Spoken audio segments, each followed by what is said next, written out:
Hello जय हिंद दोस्तों, कैसे हैं आप लोग। आज का अपना लेक्चर है लेक्चर नंबर 6, जिसमें अपन पढ़ेंगे जनन स्वास्थ्य के बारे में। ये चैप्टर चल रहा है जीव जनन कैसे करते हैं। जीव जनन कैसे करते हैं चैप्टर जब शुरू करते हैं तो इसमें अपन पढ़ते हैं कि लैंगिक परिपक्वता, क्योंकि मतलब कि जब भी कोई भी जीव मतलब परिपक्व हो जाता है, मतलब कि सेक्सुअली मैच्योर हो जाता है, उस टाइम पे उसके बॉडी में क्या होता है, उसके बॉडी में मतलब युग्मक बनने लगता है। मतलब कि उसके अंदर जो गैमीट सेल्स है वो बनने लगता है।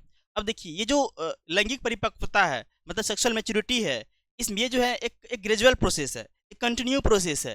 इसमें अगर आपका बॉडी मतलब कैपेबल हो गया है युग्मनस बनाने के लिए, मतलब कि युग्मक बनाने के लिए, गैमीट बनाने के लिए, तो इसका मतलब ये नहीं कि आपका बॉडी भी, आपका माइंड भी उसके लिए रेडी हो गया है। ठीक है, तो होता क्या है कि बॉडी कभी क्या मतलब कि सेक्सुअली तो मैच्योर हो जाता है बंदा, लेकिन उसमें क्या हो रहा है ना, बॉडी उसका विकसित नहीं हुआ, माइंड उसका विकसित नहीं हुआ है। ठीक है, गर्भ धारण करने के लिए, ठीक है, प्रेगनेंसी के लिए, तो उस टाइम पे बहुत सारे प्रॉब्लम आ सकता है। तो इस चैप्टर में अपन पढ़ेंगे उसको अपन कैसे रोकें। उसके बाद इससे मतलब कि सेक्सुअली ट्रांसमिटेड डिजीज के बारे में पढ़ेंगे, एसटीडी के बारे में पढ़ेंगे, तो कौन कौन सा डिजीज होता है इससे, ठीक है, वो बढ़ने वाला, उसको अपन पढ़ेंगे।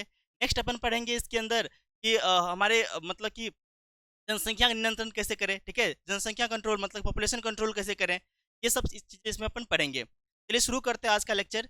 आज हम बात करते हैं सबसे पहले यहाँ पे क्या कह रहा है, जनन स्वास्थ्य। इसको अगर डिफाइन करें हम, जनन स्वास्थ्य का अर्थ है जनन से संबंधित सभी आयाम, जैसे कि शारीरिक, ठीक है, मानसिक, सामाजिक और व्यवहारिक। मतलब कि आप मतलब कि फिजिकली आप शारीरिक रूप से भी आप स्वस्थ हैं, शारीरिक हो गया इसके अंदर, मतलब फिजिकली, मेंटली एंड साथ में आपका सोशियली और आपका बिहेवियर।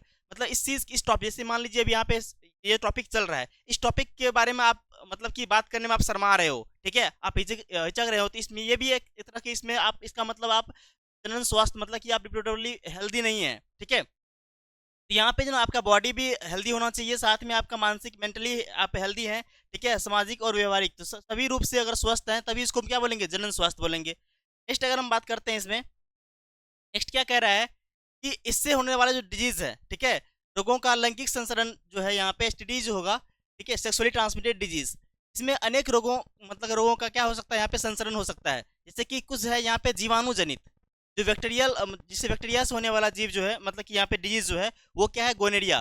गोनेरिया और सिफिलिस जो है ये डिजीज है, सेक्सुअली ट्रांसमिटेड डिजीज है। ये जो होता है आपका बैक्टीरिया से होता है। नेक्स्ट है अपना मतलब कि विषाणु जनित, मतलब कि वायरस इन्फेक्टेड डिजीज है, वो है आपका वार्ड्स, जेनेटल वार्ड्स बोलते हैं, एचआईवी एड्स बोलते हैं। यहाँ पे एचआईवी का पूरा नाम होता है ह्यूमन इम्यूनो वायरस, ठीक है, और एड्स का पूरा नाम क्या होगा यहाँ पे, एक्वायर इम्यूनो डिफिशियंसी सिंड्रोम। ठीक है, ये देखिए होता है, तो ये एड्स डिजीज डिजीज तो हो गया यहाँ पे एड्स। एड्स सिंगल एक डिजीज नहीं है, सिंगल एक डिजीज नहीं, इसमें क्या होता है ना, एड्स के अंदर ये क्या है, एक्वायर इम्यूनो डिफिशियंसी सिंड्रोम, ये सिंड्रोम है। सिंड्रोम क्या होता है, ग्रुप ऑफ डिजीज को बोलते हैं। एड्स के अंदर क्या होता है, इसके अंदर बॉडी का जो इम्यून सिस्टम है वो वीक पड़ जाता है। जैसे बॉडी का इम्यून सिस्टम अगर वीक हो गया, कमजोर हो गया, तो बहुत सारे छोटे छोटे बीमारियों से बॉडी जो है ग्रसित हो जाता है। इसलिए उसको बोलते हैं एक्वायर्ड इम्यूनो डिफिशियंसी सिंड्रोम। ठीक है, इम्यून सिस्टम क्या हो गया, डिफिशियंट हो गया है, काम करना बंद कर दिया है। ठीक है, और ये होता है एचआईवी के कारण। किसी कारण होता है, एचआईवी कारण। एचआईवी क्या है, ह्यूमन इम्यूनो वायरस। ठीक है, ये वायरस है, इसके कारण यहाँ पे एड्स हो गया। ठीक है, और ये जो होता है ये सेक्सुअली ट्रांसमिटेड डिजीज है, एसटीडी है ये। ठीक है, और नेक्स्ट यहाँ पे हेपेटाइटिस बी, ये भी क्या है, सेक्सुअली ट्रांसमिटेड डिजीज है। ये सब किससे होता है, ये सब होता है विषाणु से, वायरस से। किससे होता है, वायरस से होता है। अच्छा, अब नेक्स्ट यहाँ पे कह रहा है कि कंडोम के उपयोग करने से। अब यहाँ पे क्या होता है, ये देखिए ये स्ट्रक्चर जो है, ये आपका निरोध कंडोम का स्ट्रक्चर हो गया। ये क्या होता है, सीसन के ऊपर, ये देखिए इस तरह से ये सीसन है। ठीक है, सीसन के ऊपर इसको लगाया जाता है इस तरह से, ये स्ट्रक्चर होता है, ये सीसन हो गया, इसके ऊपर इस तरह से कवरिंग होता है, जो क्या करेगा आपस में, मतलब कि जो मादा जनन तंत्र का जो फ्लूइड है उसको नर जनन तंत्र फ्लूइड से आपस में कनेक्ट नहीं होने देगा। तो यहाँ पे क्या होगा, बहुत सारे एसटीडीज से आप बच सकते हैं। ठीक है, तो कंडोम का उपयोग करके इन रोगों का संचरण कुछ सीमा तक क्या किया जा सकता है, रोका जा सकता है। ठीक है, ये था कुछ डिजीज, सेक्सुअली ट्रांसमिटेड डिजीज, जिसमें कि मतलब बैक्टीरिया का अलग कर दिया अपन। यहाँ पे गोनेरिया हो गया, बैक्टीरिया से जीवाणु से होने वाला गोनेरिया और सिफेलिस, और विषाणु जनित क्या हो गया, मस्सा, मतलब कि वार्ड्स, और एचआईवी एड्स, हेपेटाइटिस बी, ये सब डिजीज जो है वो वायरस से होने वाला है। ठीक है, जो कि सेक्सुअली ट्रांसमिटेड डिजीज है। ठीक है, अब देखिए आगे नेक्स्ट कह रहा है यहाँ पे, ये गर्भरोधन मतलब कॉन्ट्रासेप्शन, ये क्या होता है, इसके अंदर क्या होता है, हम गर्भधारण प्रेगनेंसी को रोकना चाहते हैं। ठीक है, अनचाहे प्रेगनेंसी को क्या कर सकते हैं, यहाँ पे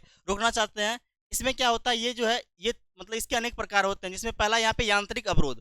ठीक है, मतलब कि यहाँ पे क्या करेंगे हम, मैकेनिकली, मतलब यहाँ पे अवरोध है। यहाँ पे इसके अंदर क्या करेंगे हम, शुक्राणु, जैसे कि शुक्र, ये शुक्राणु हो गया। ठीक है, शुक्राणु और अंडाणु को आपस में मिलने से क्या करेंगे, रोकेंगे।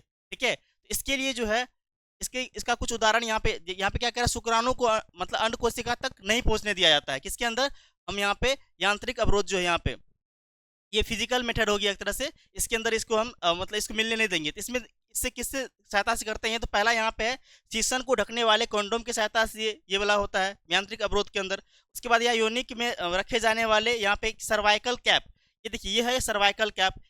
ठीक है, अब कंडोम के बारे में तो अधिकतर आदमी जानता है, लेकिन यहाँ पे जो है सर्वाइकल कैप के बारे में आप नहीं जानते। सर्वाइकल कैप क्या होता है, ये देखिए यहाँ पे ये फीमेल रिप्रोडक्टिव ऑर्गन है, इसके अंदर यहाँ पे देखिए है गर्भाशय ग्रीवा, जिसको हम सर्वाइकल मतलब कि सर्विक्स बोलते हैं। सर्विक्स के पास यहाँ पे एक तरह से कैप लगाया जाता है यहाँ पे।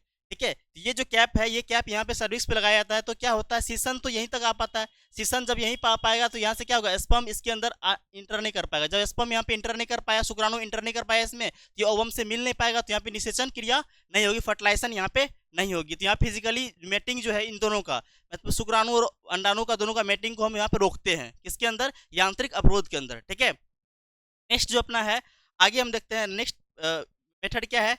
नेक्स्ट अगर हम बात करते हैं यहाँ पे, नेक्स्ट है रासायनिक तकनीक। रासायनिक तकनीक के अंदर क्या होता है, यहाँ पे कुछ हम पील्स का यूज करते हैं, कुछ आयोडीज होता है, इंट्रायूटेराइन डिवाइस यूटेरस के अंदर लगाया जाता है, उसका उपयोग करते हैं यहाँ पे। तो मादा में अंड का न बनने देना। ठीक है, इसके अंदर मादा के अंदर क्या है, यहाँ पे जो फीमेल है उसके अंदर एक को नहीं बनने देना। उसके लिए क्या करते हैं हम, उसमें कुछ दवाई पिल्स, कुछ दवाई देते हैं, कुछ पिल्स खिलाते हैं। इससे क्या होता है, उसके अंदर जो हार्मोन बैलेंस है वो डिस्टर्ब हो जाता है।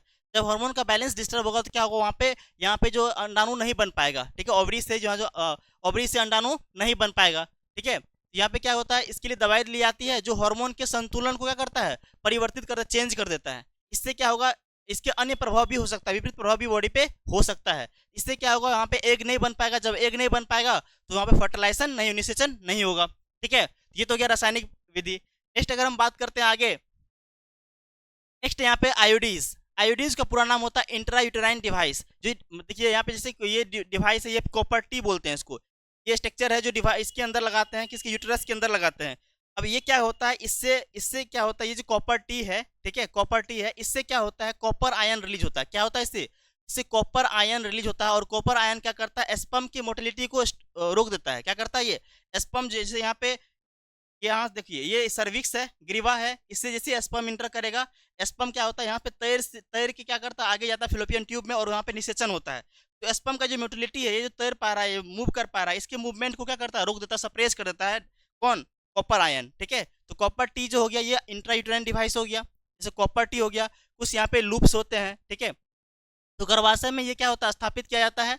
इससे क्या होता है, गर्भधारण नहीं हो पाता है। गर्भधारण क्यों नहीं हो पाता है, क्योंकि यहाँ पे स्पर्म का मोटिलिटी क्या हो गया, कम हो गया, स्पर्म मूव नहीं कर पाया इसके अंदर। जब यहाँ पे यूटेरस के अंदर स्पर्म मूव नहीं कर पाएगा तो ये फिलोपियन ट्यूब में पहुंच नहीं पाएगा। यहाँ पहुंचेगा नहीं तो यहाँ पे क्या होगा, यहाँ पे ये ओवम से फर्टिलाइज नहीं कर पाएगा। ठीक है, ये हो गया आपका इंट्रायूटेराइन डिवाइस। ठीक है, नेक्स्ट अगर हम बात करते हैं यहाँ पे, नेक्स्ट है सर्जिकल मेथड, मतलब कि शल्य क्रिया तकनीक। सर्जिकल मेथड में क्या होता है, पहला यहाँ पे पुरुष नसबंदी।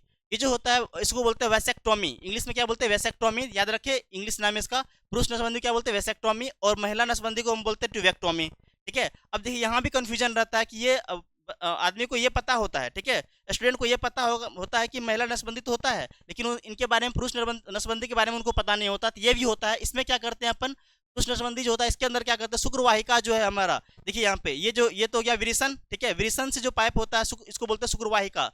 शुक्रवाहिका को कट करके यहाँ पे इसको कट करके बांध दिया जाता है। ठीक है, तो यहाँ पे क्या होगा, इसके अंदर शुक्राणु तो जो बनेगा वो इधर से नहीं आ पाएगा, शीशन के थ्रू बाहर नहीं जा पाएगा।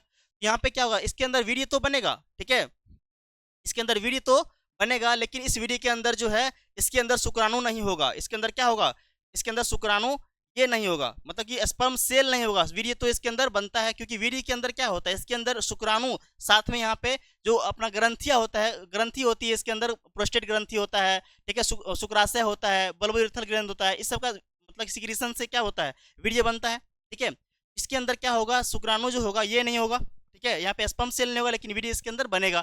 ठीक है, पुरुष में क्या होगा, शुक्रवाहिका को रोक करके, ठीक है, शुक्रवाहिका को काट कर इसको बांध दिया जाता है। इसमें क्या होगा, शुक्राणु के स्थानांतरण क्या करेंगे, हम रोक देते हैं। नेक्स्ट यहाँ पे हम महिला नसबंदी, ट्यूबेक्टोमी बोलते हैं इसको। इसके अंदर क्या होता है, महिलाओं में अंडवाहिनी जो होता है, जिसको डिम्ब वाहिनी, अंडवाहिनी या फिलोपियन ट्यूब बोलते हैं। देखिए ये फिलोपियन ट्यूब है, इसको काट के क्या किया जाता है, इसको बांध दिया जाता है। जब इसको काट कट कर देंगे तो क्या होगा, ये जो ओवरी है, अंडाशय है, अंडाशय से क्या होगा, एक एक रिलीज होगा, वो आगे मूव नहीं कर पाएगा, आगे जो जा नहीं पाएगा, तो यहाँ पे स्पर्म से वो फिट नहीं कर पाएगा। ठीक है, यहाँ क्या कह रहा है, महिलाओं में अंडवाहिनी को क्या करते हैं, अवरुद्ध कर देते हैं, यहाँ पे काट देते हैं। तो यहाँ पे क्या करेंगे, यहाँ पे अंड के स्थानांतरण को रोक देते हैं यहाँ पे। ठीक है, तो याद रखिए, पुरुष के अंदर नसबंदी उसको वासेक्टोमी बोलते हैं, और महिला के अंदर जो होता है उसको ट्यूबेक्टोमी बोलते हैं। ठीक है, चलिए आगे अगर बात करते हैं, नेक्स्ट एक टॉपिक आता है, वो फिटिसाइड बोलते हैं इसको, भ्रूण हत्या।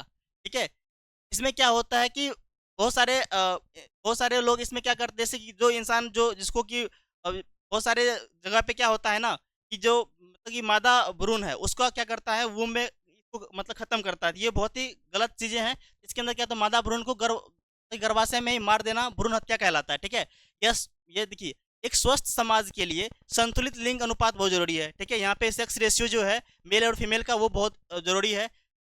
यह तभी संभव हो सकेगा जब लोगों में जागरूकता फैलाई जाएगी, और भ्रूण हत्या तथा भ्रूण लिंग निर्धारण, ठीक है, ये सब घटनाएं क्या करेंगे, यहाँ पे इसको रोकना होगा, तभी यहाँ पे क्या होगा, मतलब कि जो भी आपका यहाँ पे सेक्स रेशियो है वो मेंटेन रह पाएगा कहीं पे। ठीक है, सेक्स रेशियो मेंटेन होना काफी जरूरी है, किसके लिए, एक स्वस्थ समाज बनाने के लिए। ये जो कुछ ये अपना टॉपिक था, इसके अंदर जो है ये टॉपिक था जो मतलब कि रिप्रोडक्टिव हेल्थ के बारे में। इसके बाद अपन पढ़ेंगे, इसके बाद जो है नेक्स्ट लेक्चर अपना होगा, उसके अंदर रिप्रोडक्ट ये जो जीव जनन कैसे करते हैं, इस चैप्टर से रिलेटेड जितना भी ऑब्जेक्टिव क्वेश्चन है उसको अपन करेंगे। ठीक है, तो आप ये चैप्टर आपका कंप्लीट होता है, इसमें आप डिफरेंट डिफरेंट बुक्स को आप पढ़े। ठीक है, साथ में आप एनसीईआरटी पढ़े, उसमें जो भी ऑब्जेक्टिव क्वेश्चन है, सब्जेक्टिव क्वेश्चन, उसको आप करिए। ठीक है, और इसमें अपन ऑब्जेक्टिव क्वेश्चन लाएंगे ही। ठीक है, थैंक यू फॉर वॉचिंग और लिसनिंग। प्लीज़ वीडियो को लाइक कीजिए, सब्सक्राइब कीजिए और अपने दोस्तों के साथ शेयर कीजिए। Thank you.